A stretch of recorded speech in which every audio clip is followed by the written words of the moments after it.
Hello students and welcome back to the video lecture series of software engineering. Today's topic is process model. I am your instructor Ms. Shruti Rawal.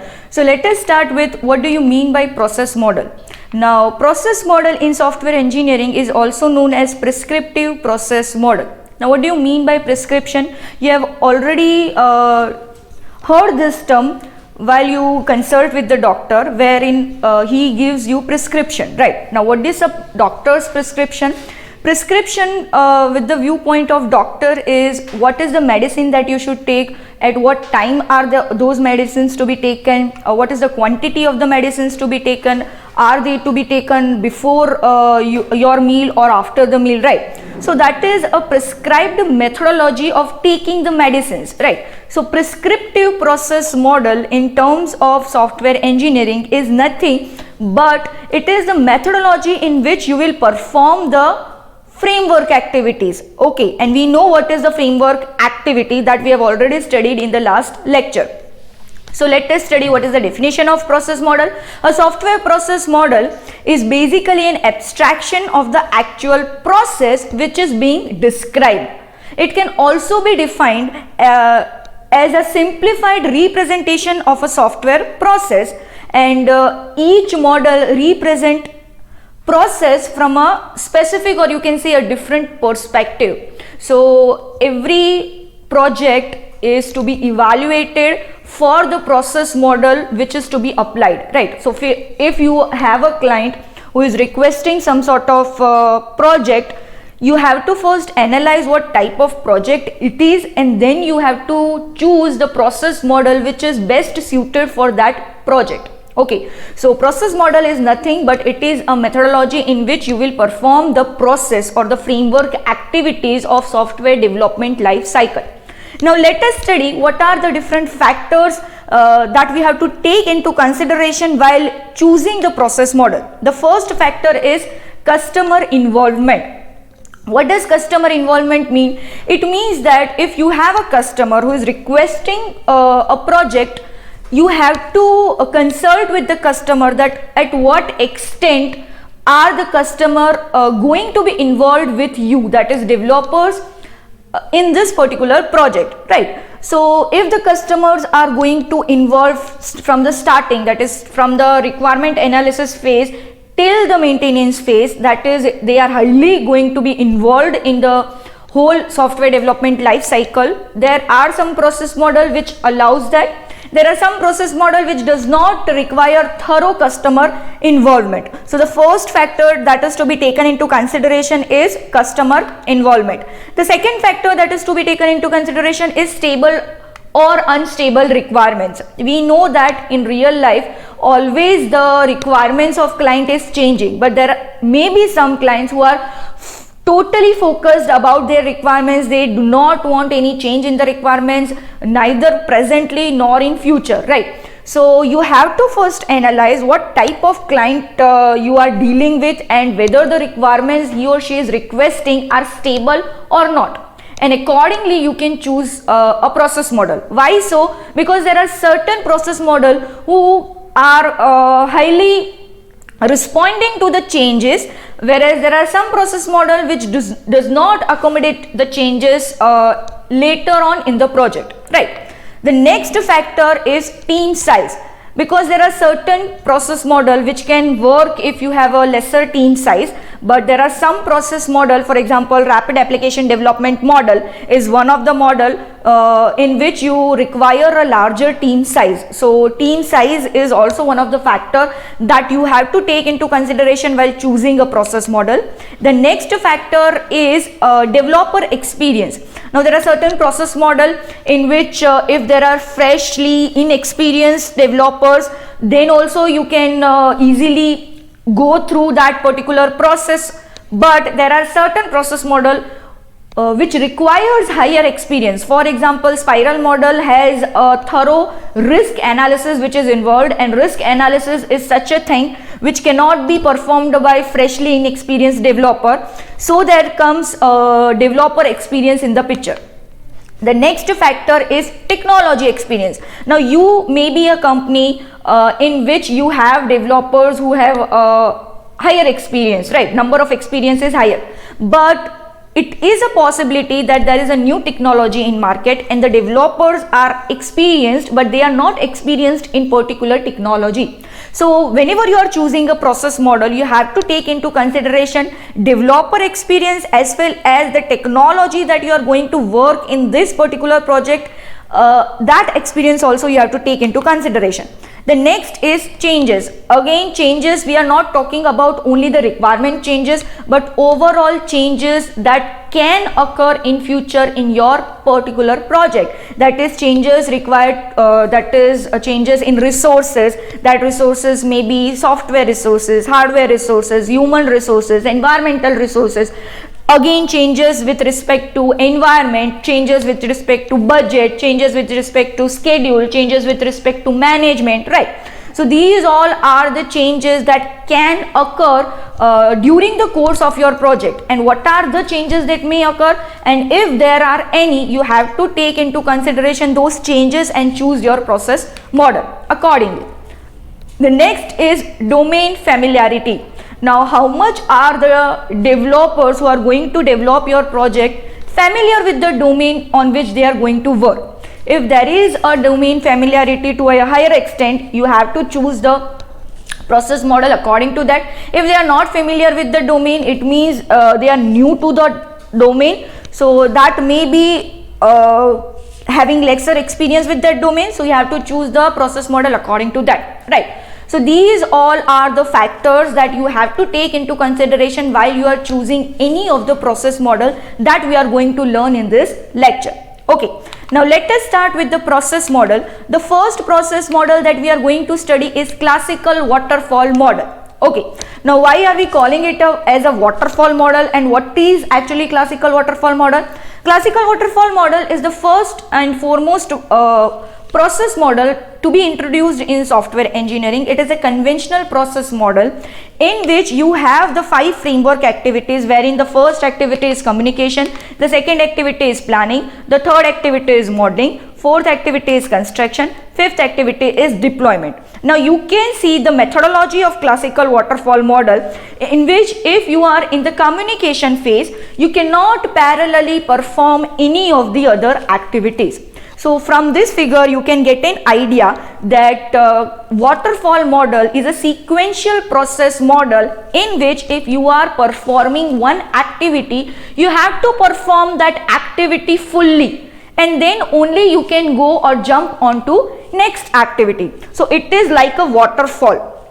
Okay, again, if you have completed the communication activity and if you are on the planning activity, as you can see in the figure, there is no backtracking to the previous activity, just like the waterfalls, right? The waterfalls in the forward direction, you cannot jump back, that is, you cannot backtrack the water previously, right? So similar to that, we have the waterfall model, wherein if you are in one activity, you have to fully complete that activity, then only you can jump onto another activity. Once that activity is completed, you can jump onto another activity, but you cannot backtrack the activities. Now this is a classical waterfall model.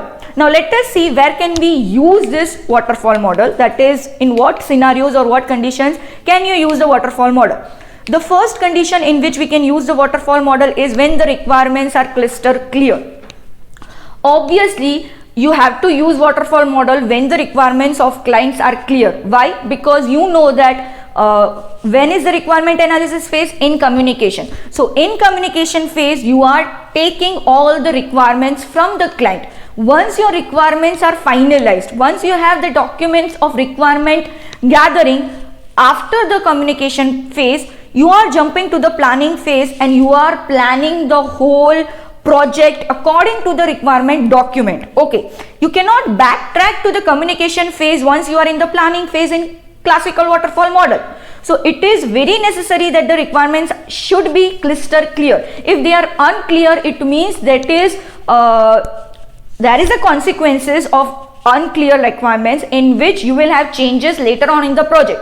But if there are changes later on in the project in a classical waterfall model, you cannot backtrack. So the first condition or the first use of waterfall model is when the requirements are clear. The next is stable product definition. Again, it is related to the requirement. It means the goal of the customer should be clear. It should be stable, not unstable, right? You want the customer to be definite about the aim, that what is to be performed. They cannot deviate from the product definition later on in the project, because you cannot accommodate that all the newly added goals later on. Whatever product definition is, you have to check it, analyze it, complete it, and you have to mark it as a stable product definition in the communication phase itself. After you are passing the communication phase and you are jumping on the planning phase, you cannot change your problem definition in the classical waterfall model.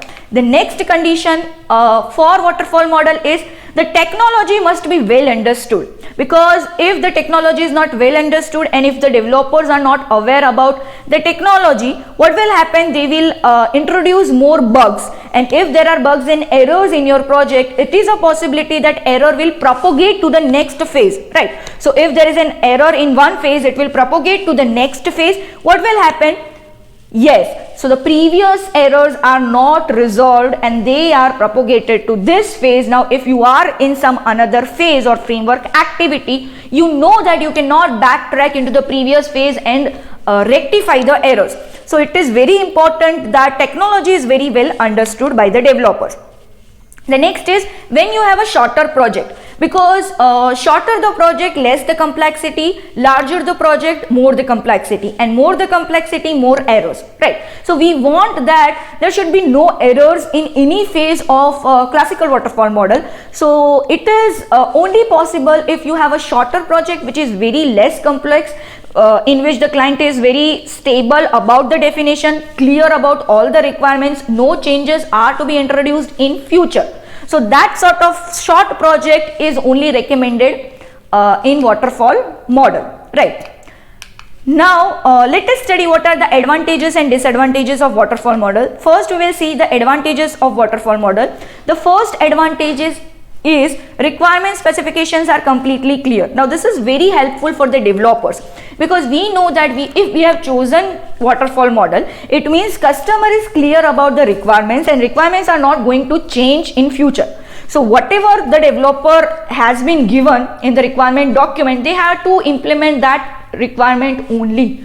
So that is a benefit for the developers. The next is easy to understand. It is not at all complex. You are in one phase, you have to complete that phase, you are jumping on to another phase, you have to complete that phase, you are jumping on to another phase. So it is a very simple, easy to understand process model, right? So if you have a fresh team who are not aware about what do you mean by a process model, you can go for waterfall model, right? The next is if you want to make clones of existing model, if you have model that is in existent, if you want to make clone of that particular existing model, you can use the waterfall model. Also it gives you best output if executed correctly. So you know that you may have chosen waterfall model only in the, you can say, conditions that we have seen in the previous slide, right? So requirements are crystal clear, there is a short project which is to be completed, project definition is stable, you have a team which is highly experienced with the technology, so there are lesser amount of errors in every phase, right? So if these are the preconditions and if you have chosen the waterfall model, if you are executing the waterfall model correctly, it may give you the best output, right? Now let us see what are the disadvantages of waterfall model. The first is sequential execution flow, that we have already discussed, that if I am in a particular phase, let's say I am in a designing or modeling phase, and if I want to start coding, can I do that in waterfall model? No, because there is a sequential flow. It mandates that you have to complete a particular framework activity, you must have the work product for that activity, and after that you can start the next activity. So there is a sequential execution flow. You cannot apply two framework activities in parallel, right? So it may slower your project. The next is blocked state and error propagation.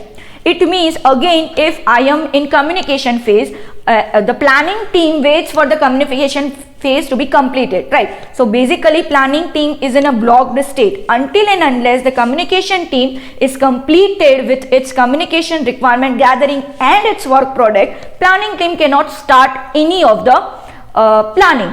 right? So they are in the block state. Also, the errors may propagate from one phase to another because backtracking is not possible. If there is an error in communication phase, it will definitely propagate to the coding phase because we cannot backtrack and rectify the errors.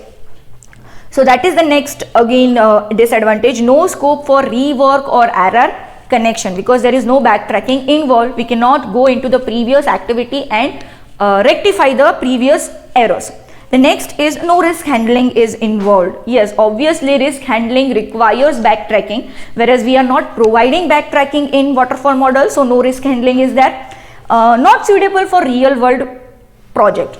Now we know that in real life all the conditions that are required for choosing waterfall model are totally opposite. Client is always in a dilemma that what are my requirements. He or she is not at all sure whether the requirements are stable or not, right? So they are always unsure. The requirements are constantly changing. The goals, that is the product definition, is changing. It is a possibility that there are technological changes. The developers are freshers and they may not be aware about the technology, right? So there are many constraints in real life which actually leads us to not choosing waterfall model. So waterfall model, you can take it as a reference model, which is a first model introduced, but we are not going to use that model in real life project. Okay. The next project is V model. Now what do you mean by V model? V model is also a waterfall model, but in V model, what are we doing? We are just changing some of the methodologies in waterfall model, wherein we are parallelly doing the testing with each phase of waterfall. For example, the first phase is requirement analysis.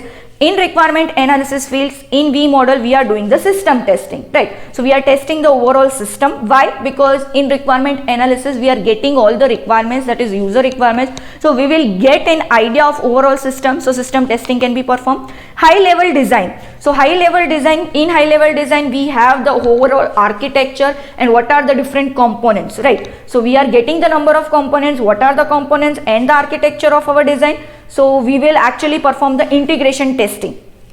The next is detailed design. So we will take the individual components and we will test the individual components, that is we will perform unit testing. So along with the overall phases of waterfall, if we are performing the testing, that is we are performing verification on one side and we are performing validation on one side, this is consisting of the V model, that is just a deviation or you can say an upgrade of your classical waterfall model. Now the next model is incremental model. Now in incremental model, you have an x-axis which is time in progress and you have a y-axis which is your functionality and features. Now when you use incremental model, when you have a client which is requesting you to deliver the core functionalities first so that they can start using the core functionalities and the advanced feature may be introduced later on, then you can go for incremental model. So for example, these are the framework activities, that is communication, planning, modeling, construction and deployment, right? So these all are the, you can say, framework activities for increment 1. And what we do in increment 1? In increment 1, we actually only deliver some of the functionalities that are the core or basic functionalities to the client. For example, if you are developing a word processing system, the normal or the core functionalities are you can copy, edit, write, save, right? So these are the core functionalities of word processing system. So you are only delivering that in your first increment. Now in increment 2, what are you doing? You are implementing the higher level functionalities which were not included in increment 1. So the requirement gathering and planning start simultaneously in this particular time duration, but you are delivering it at a different time. So increment 2 is delivered after increment 1 somewhere in the time, right? So first you are delivering the core functionalities, then you are delivering the higher level functionalities in increment 2, then the higher level functionalities in increment 3 and then the higher level functionalities in increment 4. You are to decide how many increments should be you can say classified or divided, right, according to the number of functionalities that are to be included. So why is this incremental model advantageous, or when can we use this sort of incremental model? Let us study when to use increment. The first thing when you can use increment is when your initial software requirements are well defined. It means you have the core requirements, but customer may be unclear about the advanced requirements. So there is a possibility that customer uses the first core functionality, or once you start developing the core functionality, he or she may get an idea about the advanced features. So there you can use the incremental model. The next is if you want to provide a limited set of functionalities to the customer quickly, right? So the customer is requesting that my staff is waiting for using the software, so please provide us the core functionality so that our task gets started, right? So you are providing the core functionalities first, and advanced functionalities can be introduced in the later increments. The next is resource is less, or you have resource scarcity. So if you have less staffing, that is your team size currently is less, but you have a number of features to be included or accommodated in this particular project, you are not able to complete it on time if you are doing everything at once. So instead of that, you are dividing the functionalities. So you are working on a limited functionality at a particular time with your less resource, that is staff. Okay. The next is strict and short deadlines. If you have a tight deadline, what you can do, you can convince the customer that we cannot deliver the whole software in such short deadline. Instead of that, we can provide you incremental delivery. It means you are telling us to deliver everything in 4 months, right? Instead of that, we can deliver the first increment in 2 months and the next increment in next 2 months, right? So you will have to work on a limited number of functionalities in the first 2 months, which can be accommodated instead of working on everything at once. The next is less budget and handle large projects. If you have a larger project, you can divide that into increments, right? So if you have a larger number of functionalities which you cannot perform because you have a less budget, you can divide them into increments and then deliver it to the customer, right? So these all are the conditions when you can use the incremental model. Now let us see what are the advantages and disadvantages of incremental model. The advantages of incremental model is you can use this model when your staff is unavailable, right? So if you have lesser team size or your staff is currently unavailable, you can go for this incremental strategy. If you want to meet early release of the product, so if you have a product in which you want to release some of the core functionalities, then you can meet them in the incremental strategy. Partial functional is delivered, so something is better than nothing, right? So if the customer is getting something to use, they will be happy. So partial delivery is a benefit of incremental delivery. Flexible, and initially it is very less expensive because the initial cost is only for the basic or core functionality, so it is very less expensive.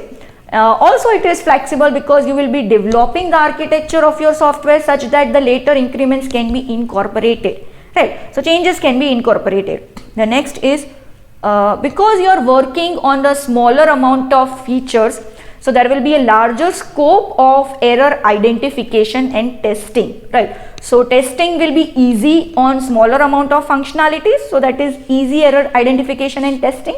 Also you can manage the risk to some extent. The risk management is not thoroughly done in incremental model, but to some extent yes, you can manage the risk, right? The next is disadvantages of incremental model. Again, what is the advantage is again the disadvantage. Partial delivery can be advantageous to customer, but again it can also be disadvantageous to the customer because it is a possibility that customer when came to you wants the full functionality in short amount of time, but you don't have the staffing, so you are convincing them for the incremental strategy. Customer is convinced, but still they are getting only the functions delivered partially. So it is a possibility that because customer was in a mood of getting all the functionalities delivered at once, he or she may get dissatisfied. It requires good plan and design, because as we have told that the increment should be well planned. You have to incorporate the second increment inside the first architecture. So you must have a good planning and designing. Okay. Now success when only core project is successful. Very important that if your core functionality is erroneous and if it is having bugs or it is a failure, you are not going for second increment anytime soon, right? So you have to be successful in delivering the core product, then only you can go further into the next increment. So these are the disadvantages of an incremental model. The next model is prototype model. Now what is a prototype model? When to use a prototype model?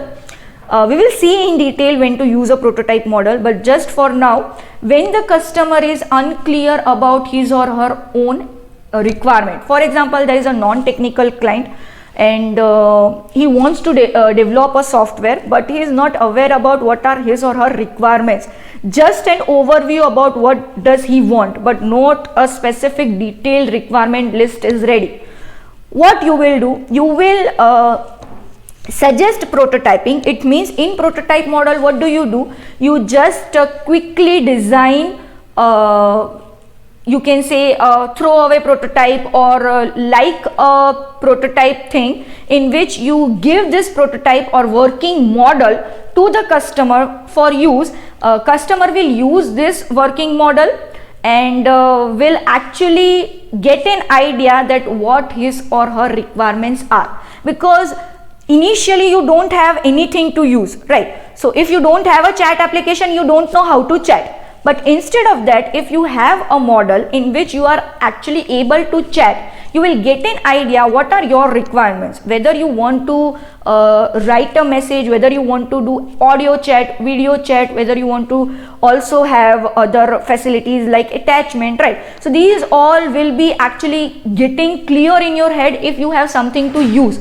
So that is a prototyping methodology wherein developers develop a working model which is not the final or actual model.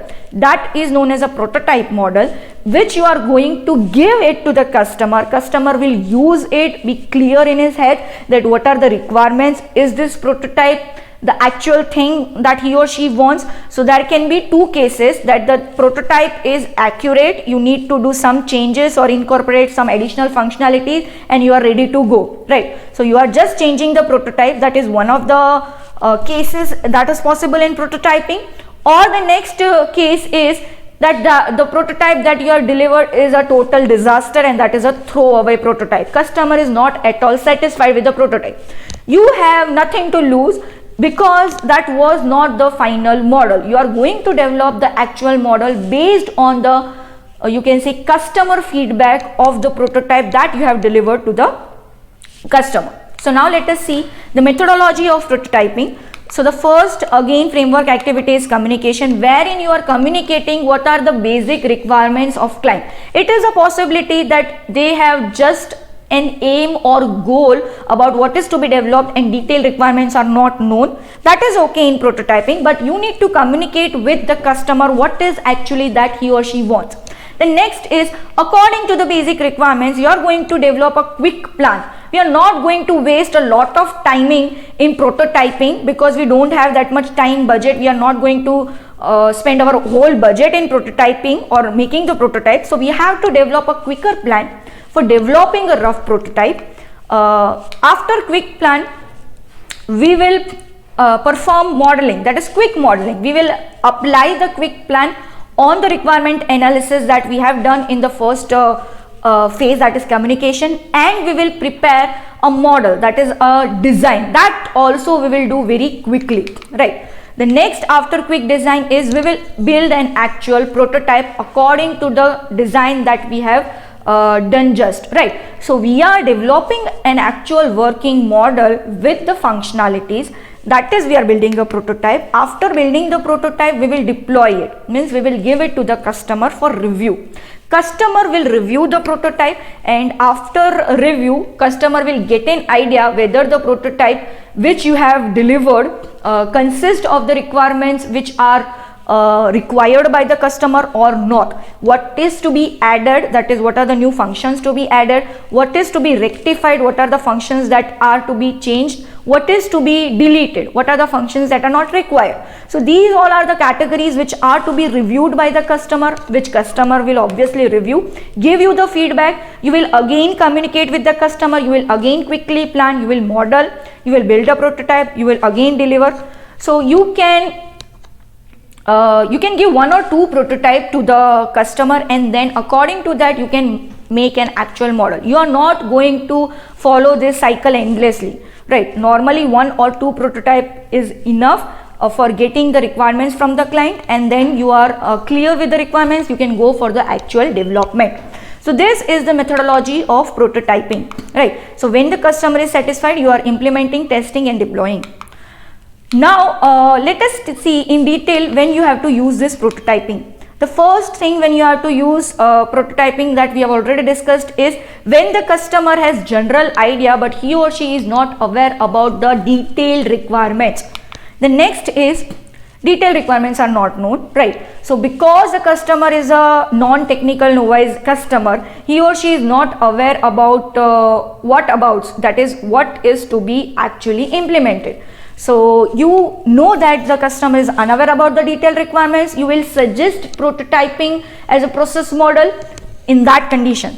The next is you yourself, that is developers, are unsure of the algorithm used. So what you will do, if you are unsure about the logic, if you are unsure about the algorithm that you are going to use, will you take the risk of using that algorithm in the actual product? No. Instead of that, you will apply this algorithm in a prototyping, see whether the algorithm is efficient or not. If it is efficient, you can go on with the algorithm. If not, you can change the algorithm, right? So that is also one of the case when you can use prototyping. Also, if there are some clients who wants the product experience beforehand, right? Before the actual development starts, customer is requiring the demo of some working model.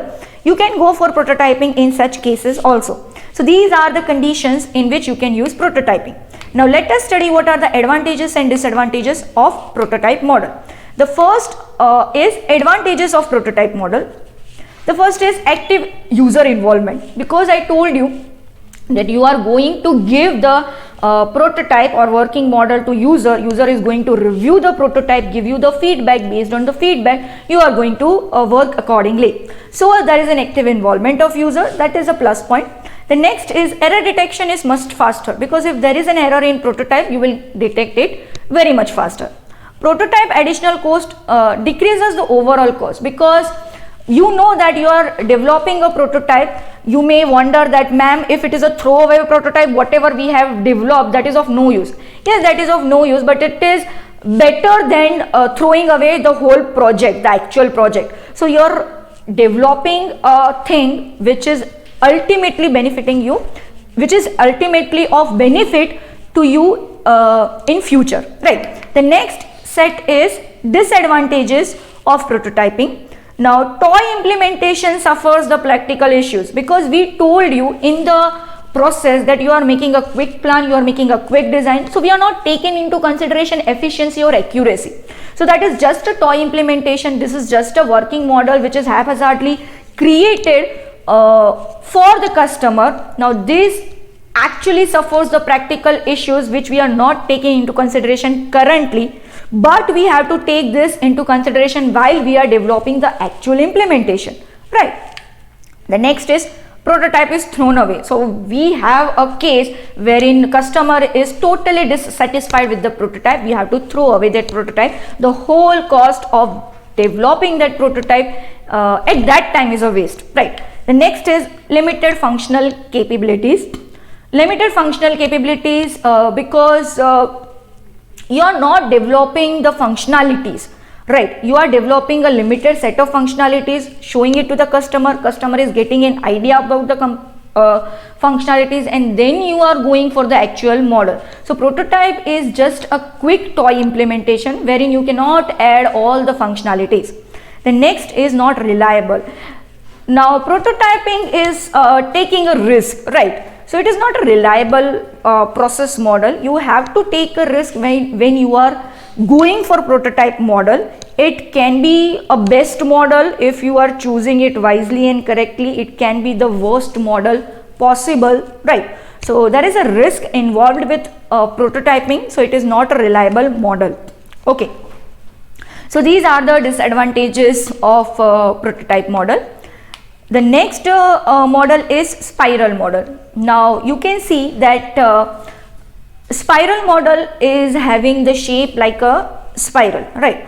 So you have divided into quadrants. This is the first quadrant, second quadrant, third quadrant and fourth quadrant. Every quadrant is basically activity, you can say, or a set of activities that is to be performed, right? And at the end of all the quadrants, for example, you are starting the first quadrant, you are starting from planning, objective identification and alternative solutions. So when you are first communicating with the customer in spiral model, you are doing the planning, you are setting the objectives, you are checking if there are alternative solutions in the first quadrant.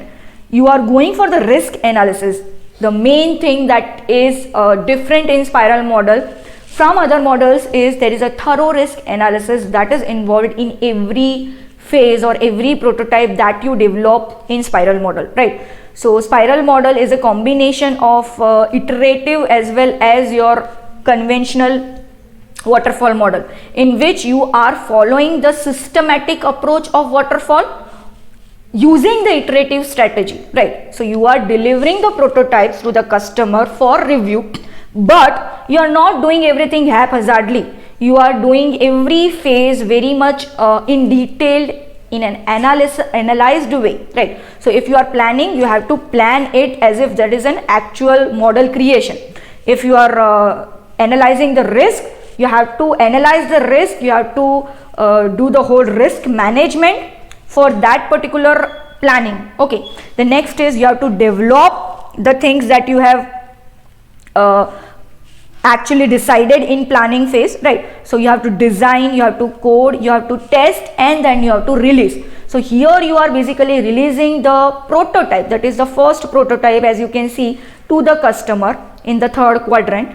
After releasing it to the customer, basically customer will give you feedback, and according to the feedback in the fourth phase, you are planning for the next phase. After planning for the next phase, again you are communicating with the customer, planning the risk management, designing, coding, testing and release. Then you are releasing the second prototype. Similarly, the third prototype. So basically you are delivering the prototypes in iteration, but all the things that you are performing is in a standard classical waterfall model way, in which you are detailing everything. So you have to assume that if I am in a planning phase, everything should be perfect, right? Also, risk handling is one of the major factor which is included in spiral model, so it is very famous in real life also.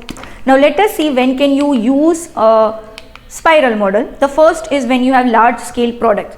Why? Because when you have large scale product, there are many functionalities that are to be developed. Customer may be unclear about the requirements, so when the prototyping is the only solution, right? So it is a large scale product, customer are unclear about the requirement, you can go for spiral model. Okay, the next is high risk project, because we told you that risk management is one of the best asset of spiral model, wherein you are doing high or thorough risk analysis. So if there is a project which is involving higher risk, then you can go for spiral model. The next is complex and ambiguous requirements.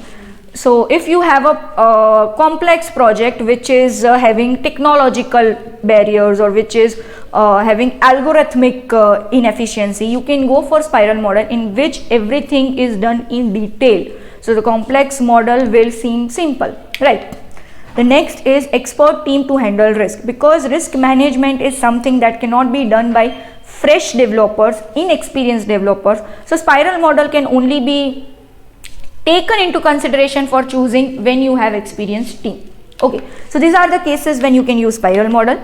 What are the advantages and disadvantages of spiral model? The advantages are it is having a series of evolutionary release. So I told you it is a combination of evolutionary, that is iterative, and classical waterfall models. You have evolutionary releases that can be prototype, that can be actual functionalities. It subsumes all model. It is a combination of all model. It is also known as a meta model. Why? Because it contains classical waterfall model, it contains incremental nature, it contains iterative nature. So it is basically a combination of all the other model that we have seen. It handles the risk very effectively, that we have already discussed. The next are the disadvantages of spiral model. Creates a complex model. Now this is a model which is a little bit of on a complex side compared to the other conventional model that we have seen.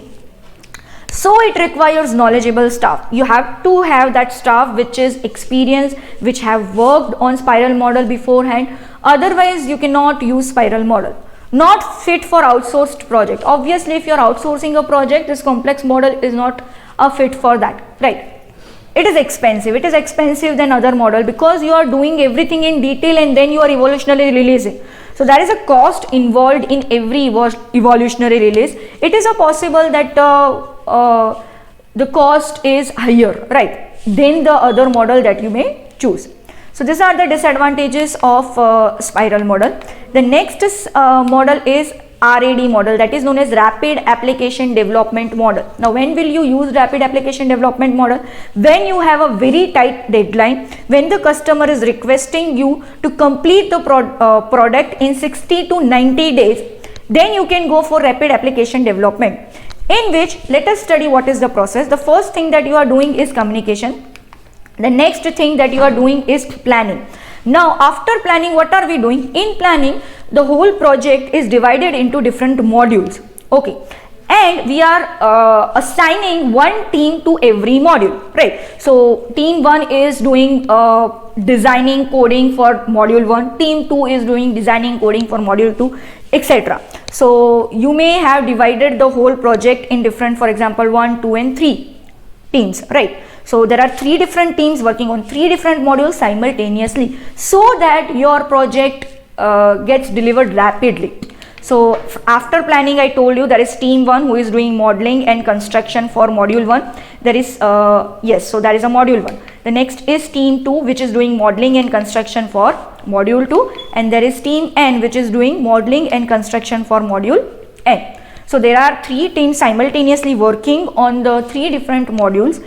And after they are completed, all the teams are completed, what are we doing? Yes, we are integrating all the modules and we are deploying it to the customer. Now due to this simultaneous module creation, the overall time of development reduces drastically, which is the main benefit of rapid application development, and hence the name. That is, we are developing the project rapidly, right? Now let us study when can we use rapid application development. When the system can be modularized. Very important, if you have a project which can be modularized, you can go for rapid application development. But if you have a project which cannot be modularized, what you will assign? No, you cannot assign anything to any team, right? So if the system can be modularized, you can go for rapid application development, else not. The next is higher budget, because there are different human resources associated with every team. So there is a larger budget which is associated, right? So if you have a high budget, you can go for RAD, otherwise not. The next is high resource availability, especially software, hardware, as well as human resource. If you do not have a team size which can be working simultaneously on different modules for a single project, you may not go for rapid application development. And the last is expert team. Now, because everybody is working individually on the module, there will be integration problems. If your team is inexperienced, if your team is not expert in integrating the modules, you may not go for rapid application development. So you need an expert team who are well aware how to integrate the modules, how to solve the complexity of integration, right? Now let us study what are the advantages and disadvantages of RAD. Advantages of RAD, it is very flexible and adaptable to changes, because you are doing changes in individual modules, which is very easy than doing the changes at once in one module. The next is reduction in manual coding. Now when you are doing rapid application development, there will be some coding which is done in automation, So there will be reduction in manual coding because we want to develop the application very fast. So we will use the code generators, and as much as possible we will reuse the code from the previous projects. Now what are the disadvantages? It can be used for smaller project. If you have a smaller project, if you don't have a project which can be divided into module, there is no need of rapid application development. Now failures when deadlines are not abided. The main constraint in rapid application development from the client side is you have to maintain the deadline. If you are not meeting the deadline, you are a failure. The next is it requires high skilled developers that we have already discussed, because there are integration issues. We are using automation, we are using code generators. There should be people who know how to use them, how to integrate them, right? So if you don't have such people, there is no use of using rapid application development. Problematic if system cannot be modularized. Obviously, if your system is not able to be divided in the modules, there is no use of using rapid application development model. So these are the disadvantages of rapid application development, and this was all about the conventional prescriptive process model, and this was all about today's lecture. Thank you.